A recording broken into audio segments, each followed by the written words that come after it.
awiri aimamu mwamuna ikaziyu omzimu wakuyera mdaliso mpasetu koma awiri aimamu mwamuna ikaziyu omzimu wakuyera mdaliso mpasetu muluzanise awa atati leloli munakwatisa damu ndi Hava kalelo muluzanise awa atati leloli munakwatisa damu ndi Hava kalelo awiri aimamu mwamuna ikaziyu omzimu wakuyera mdali.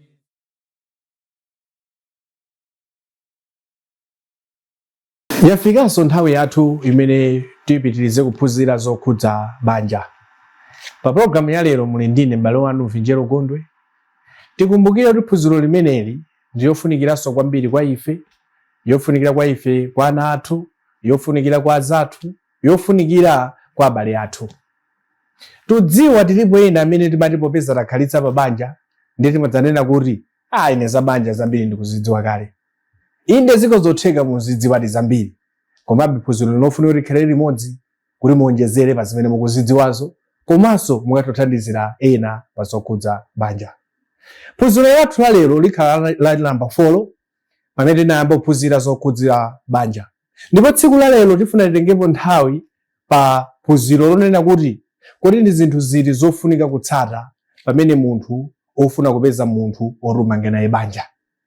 Kapena ndi zinthu ziti zimene zingakuthandizire kuti upeze munthu oyenerera orumange naye banja. Tikamaona tilipo anthu ambiri tikamafuna kugula zinthu zosiyana-siyana timayikapo maganizo kwambiri. Tikafuna kugula foni, kaya tofuna kugula galimoto, kaya kufuna kugula njinga, ono sabato kupena chovala kumene, ono chakudya kumene.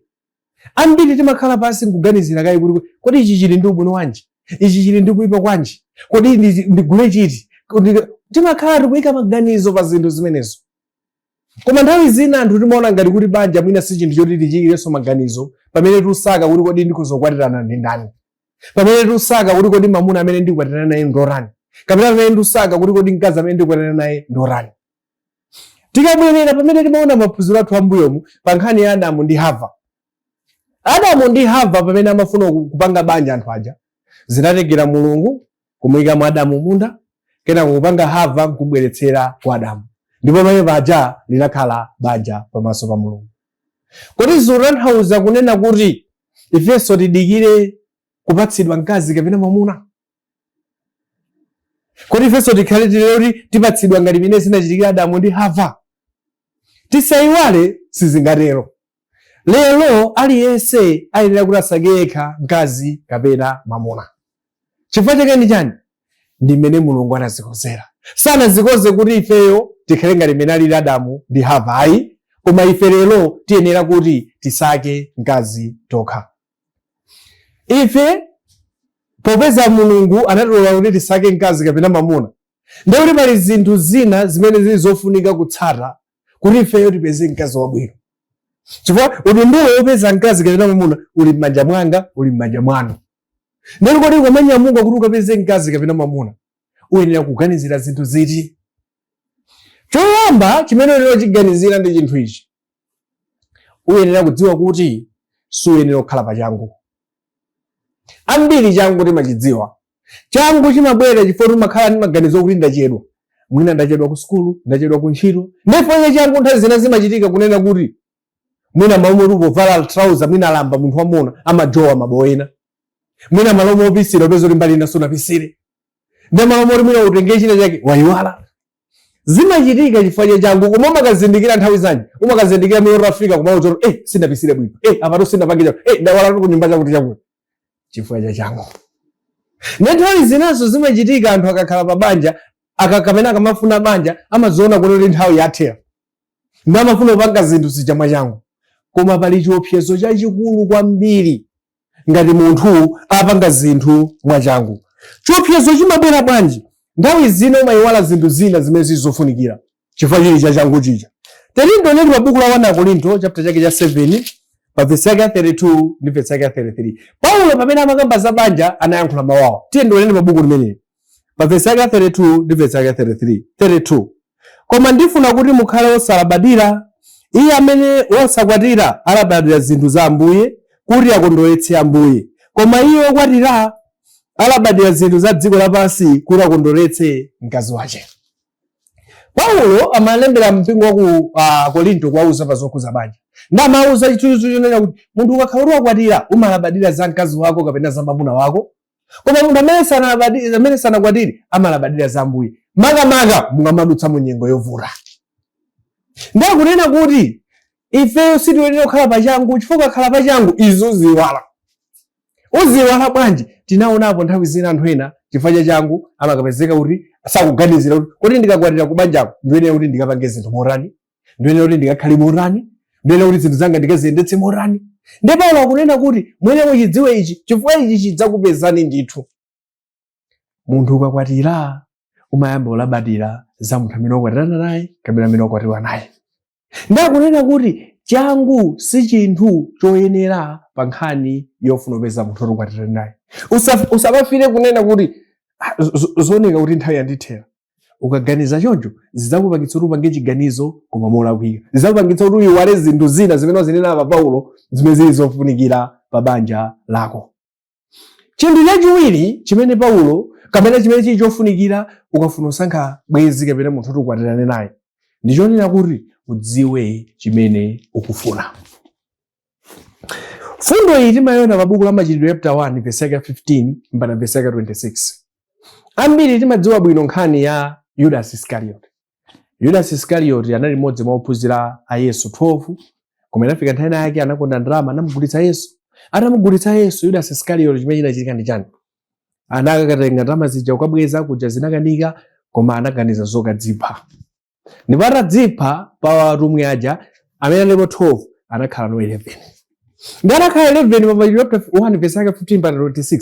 Tipeza kunena kuti amene atumwi aja kuti apeze munthu alowe m'malo mwa Yudasi. Ndanakhala kuti apeze munthu alowe m'malo mwa Yudasi, atumwi aja anayika zinthu zoyenera pamene paja. Tipeze munthu amene anali nafe kuchokera pa ubatizo wa Yohane. Tipeze munthu amene anamuona Yesu ali mkulowa komanso Yesu ali mkutuluka, amene anamuonanso Yesu ali mkuuka. Ndatapanga zimenezo panapezeka anthu awiri. Kenako pamene pake anasankha munthu mmodzi. Kodi fundo iyi ikugwirizana bwanji ndi fundo yonena ukamasankha munthu okwatirana naye uyenera kudziwa chimene ufuna? Atumwi aja anakapanda kudziwa kuti kodi zoyenera zanchani kuti munthu akhale mtumwi, bweza atangosankhapo. Bweza akusakasakasa kudziwa kuti tipeze uri. Koma zimene zinali kuzoyenera zija zinathandiza kuti adziwe kuti munthu amene tikufuna ife ndi uyu. Zilinso chimodzimodzi pa banja. Munthu amene afuna kukwatira ine okhala pansi nkuona kuti kodi ineyo mamuna kapena mkazi amene ndikufuna ndorani. Uzitodziwa kuti kodi ndikafunsira munthu orani? Uzitodziwa kuti kodi amene angandifunsira amene ndingamulola ndi munthu orani?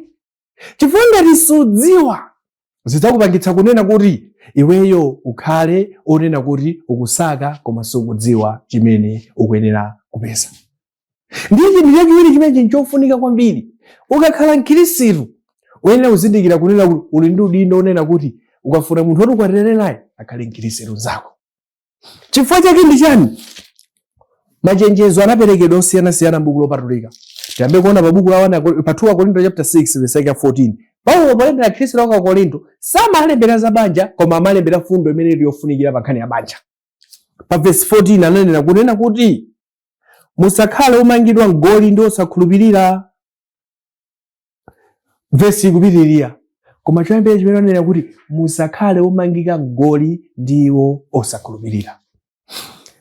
Afuna kutanthauza kuti ndi chani? Ukamapanga ubale wako uzindikire kuti kodi amene ndipanga naye ubale wangayo andithandiza kuti ndikapakwanitsa kupanga chifuniro cha Mulungu.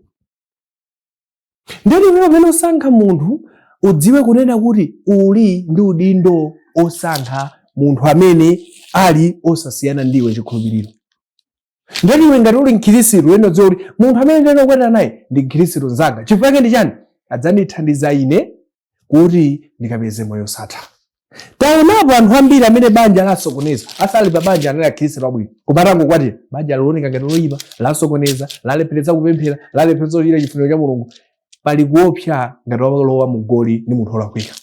Ndipo pamene uli mkhristu udzidziwa kuti pamene ndusaka mamuna komanso pamene ndusaka mkazi, ndiyenera kupeza mkazi kapena mamuna amene ali mkhristu mzanga. Pali kuopsa uku ukapeza munthu onoti si mkhristu amene saopa mawu a Mulungu. Paulo pamene amalembera Khristu wa ku Korinto paona ku chapter 7 verse ya 12 ndi 13 anafotokoza motere. Tate ndiwerengeni. Pa verse 12, koma kwa otsalawo ndinena ine si Ambuye, ngati m'bale wina ali naye mkazi wosakhulupirira ndipo iye avomereza mtima kukhala naye pamodzi, asalekane naye. Verse 13, ndipo mkazi amene ali naye mwamuna wosakhulupirira navomereza mtima iye kukhala naye pamodzi, asalekane naye mwamunayo. Apa Paulo ampereka chitsanzo choti zachitika kuti mwakwatirana wina ndi mkhristu wina si mkhristu. Ndakunena kuti tsopano osakhulupirira uja mwina apanga chiganizo chofuna kuchoka. Ziko zotheka kuzofuna panga chiganizo chofuna kuchoka. Koma ngati afuna kukhala, akozokhala iwenso mkhristu ukhale naye.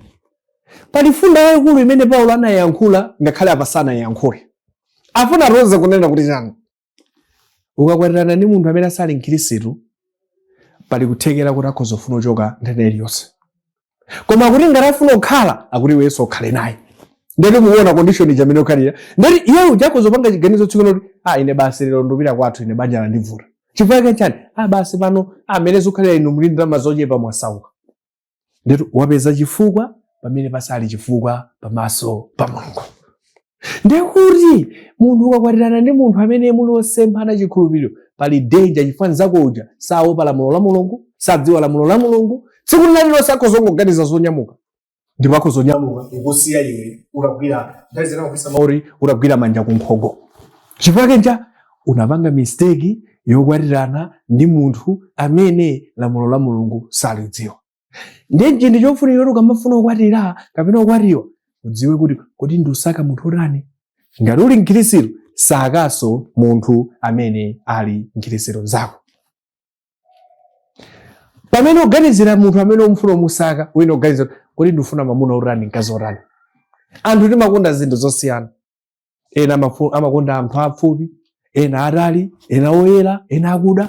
Ndipo nawenso ena udziwa kunena kuti munthu amene ndifuna kukwatira naye ndimafuna mamuna otani, ndimafuna mkazi otani. Ukamupeza ndi udziwa kuti ine ndimafuna uyu. Osati zingonyamuka kuti basi amene ndikakumane naye ndiye mweyo. Ndipo chimene ukutsaka sukutha kuchidziwa.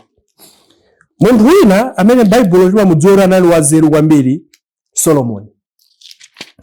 Munthu amene ingakhala anali wanzeru pa zinthu zambiri kwambiri, timadziwa anatipatsanso malangizo ofunikira kwambiri pa nkhani yokhudza banja. Anapereka malangizo onena kuti chani. Pa buku la Miyambo chapter chake 31 pa verse 30. Solomoni pokhala munthu wanzeru anayankhula zinthu izi. Anayankhula maonena kuti kukongola kungonyenga, maonekedwe okoma ndi chabe, koma mkazi wopa Yehova adzatamandidwa. Pali fundo yofunikira kwambiri. Pamene ukusankha munthu otukwatirana naye, ukozosankha mamuna okongola bwino, mkazi okongola bwino, ooneka amene ufuniramo, koma ukayiwalanso khalidwe wapanga mistake. Ndaka kunena kuti kukongola nkofunika. Solomoni sakuletsa kuti sakwatire munthu okongola, koma kunena zindi kuti kukongola munthu amasintha. Ndipo peza amasintha, kodi iwe uzikonzekera bwanji? Ndiye chifukwa kuonjezeranso kuti pamene osakasankha munthu wakhalidwe, kodi mamuna amene ndampeza ali nkhalidwe, mkazi amene ndampeza ali ndi chikhalidwe. Phunziro lathu lachiwiri limene tiphunzire kuti kamba kuti kodi tikozokhala bwanji pa chibwenzi chathu pamene tapeza mkazi. Koma tizindikire chinthu ichi, kodi amene tamupezayo ali ndi khalidwe. Ndipo kuona kuti zinthu ziwiri izi zofunikira kwambiri pamene tusaka munthu. Usakhale pachangu, usakhale paphuma, usadzipatse pressure. Chachiwiri, dziwa chimene ukusaka. Ukadziwa zikuthandiza kuti ukamapita. Ndazina maupali mawena amene anayankhula kunena kuti ukayenda nthengo, kaya ukamayenda nthengo usati asakhwiya fubula. Ukayendera nzengo athinga amafuna kutanthauza chinthu. Athingi mandipezesa zimene ufuna kutanthauza.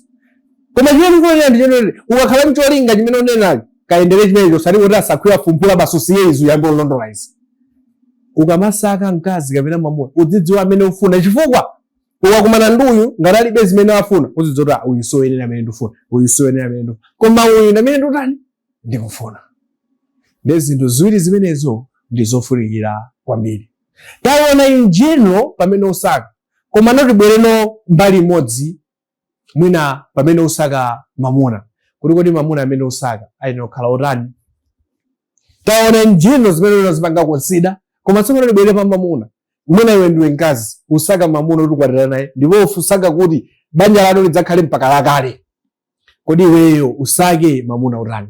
Monga mmene tayambira kamba muja, usake mamuna wa maonekedwe. Sikulakwa kusaka mamuna kapena mkazi wa maonekedwe amene iwe ufuna. Tanena kale kuti sikulakwa, kaya ufuna woyera, ufuna wakuda, kaya ufuna wantali, kaya ufuna wafupi. Peza munthu amene ungaone kuti ngati pa dziko pano tapeza mamuna kapena ndapeza mkazi, koma mamuna koma adzioneka chonchi. Chifukwa chake nchani? Zosiyana Adamu ndi Hava, anthu aja Mulungu anangotenga mamuna umbweretsa apa, mkazi umbweretsa apa, kupeza kuti ndi banja. Ino ndine sizili choncho. Toyenera tipite tikasake, tikapeza ndatitsimikize ndi timathu koma uyu ndi mkazi uyu koma ndecha uyu ndi mamuna. Ndikuti ifeyo pokhala Khristu pokhala anthu tiyeni tisake. Osayiwala kuti munthu amasintha pacha. Pataona kali pa buku la miyambo. Osayiwala kuti munthu amatani amasintha. Chifukwa chake ndi chani? Ukayiwala zidzakuchitikira zonena kuti udzaona koma zonena kuti ine ndinatani? Zonena kuti ine ndalakwa. Ndiye ndi chofunikira kuti udziwe chimenecho. Mamuna usankhe amene ali ndi maonekedwe amene ufuna. Chachiwiri, usake mamuna amene wali wachilungamo komanso okhulupirika. Usake mamuna ngati uli mkazi, usake mamuna amene wali wachilungamo komanso okhulupirika. Nthawi zina ukakhala ndi zinthu zimene osaka anthu amati amuna amene ndiye kulibe ngati ufuna ukaumbe wako. Koma Mulungu sangayike zinthu zosatheka. Mulungu sangatipatse zinthu zosatheka. Zina zija ndi mango yankhule kuti anthu pa dziko basi akungofuna kusokoneza aliyense. Koma mamuna wachilungamo komanso okhulupirika alipo. Tisasankhe mamuna ambiri tinayivapo kapena inawerenga nkhani ya Hananiya ndi Safira. Buku la Machitidwe chapter 5 inapeza nkhani ya Hananiya ndi Safira. Banja limene linafa onse chifukwa cha kusowa chilungamo.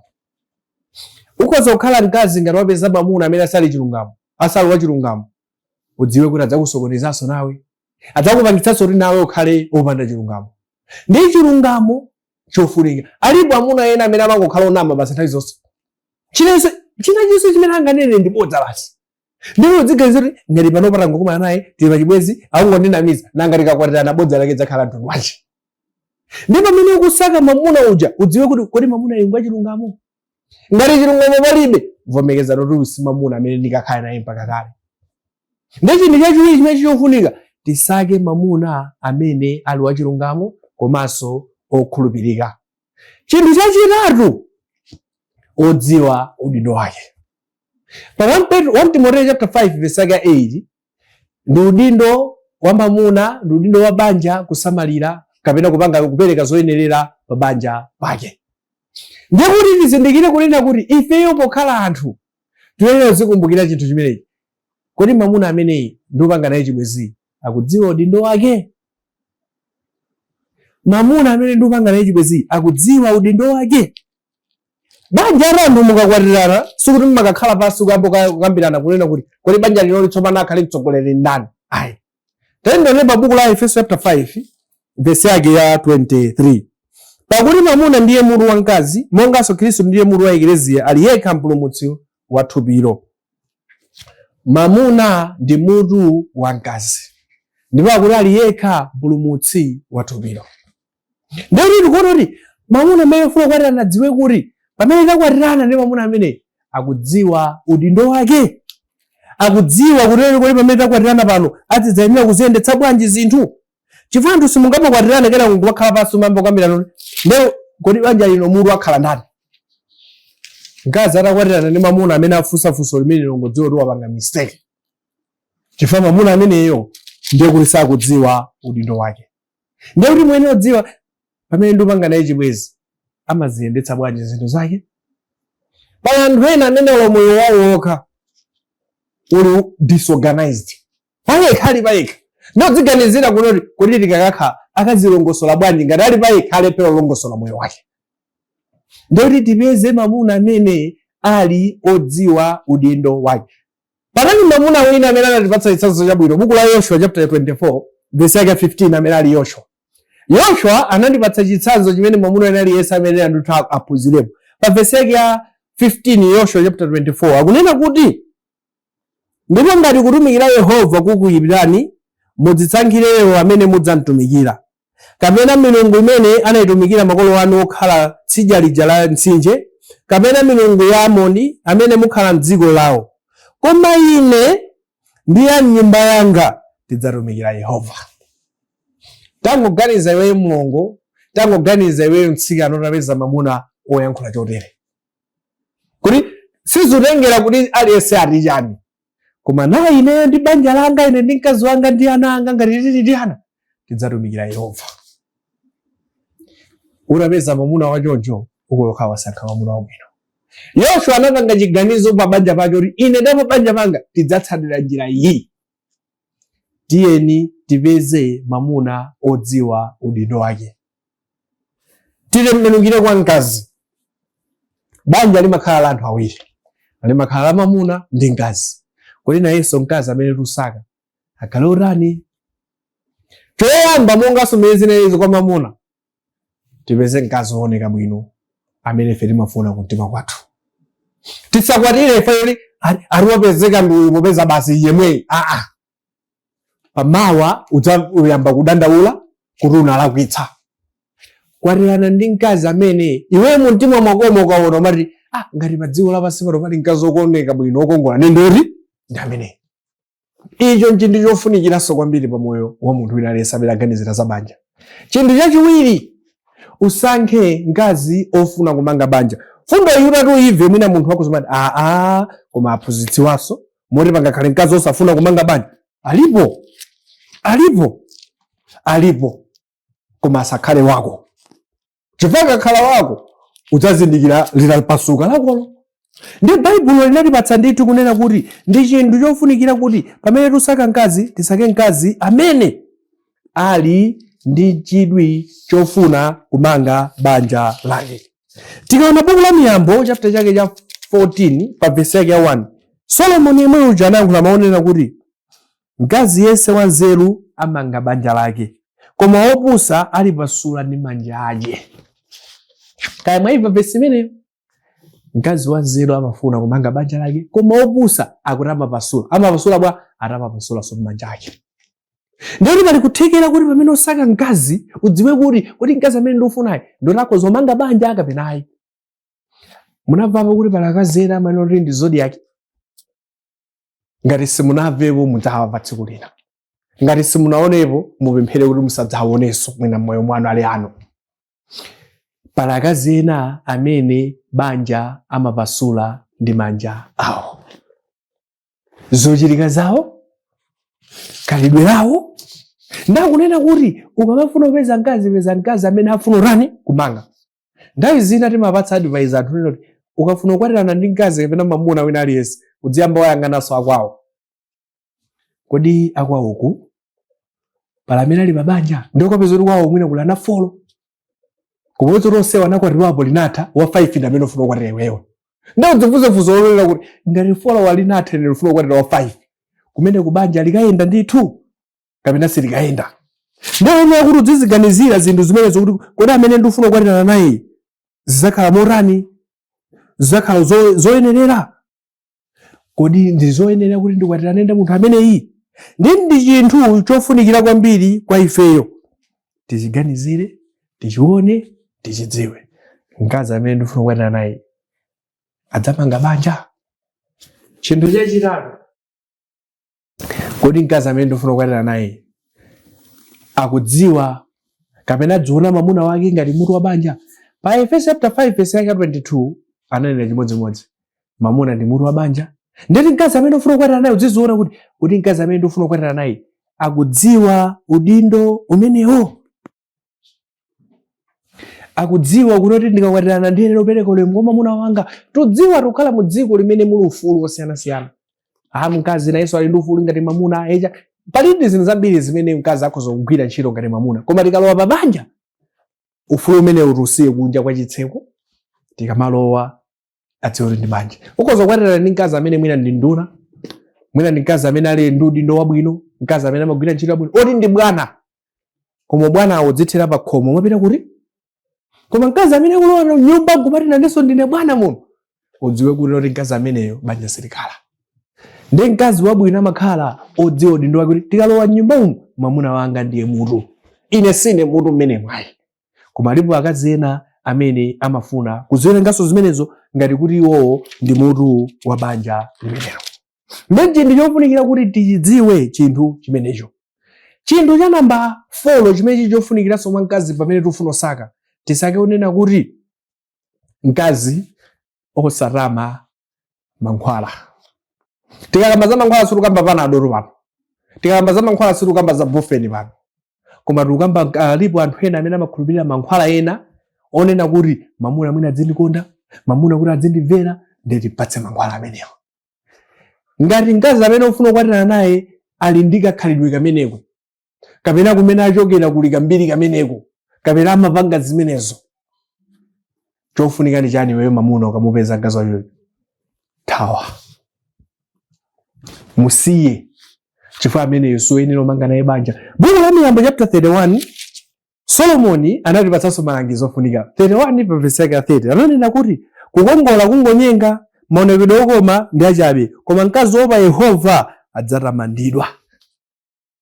Mkazi woopa Yehova.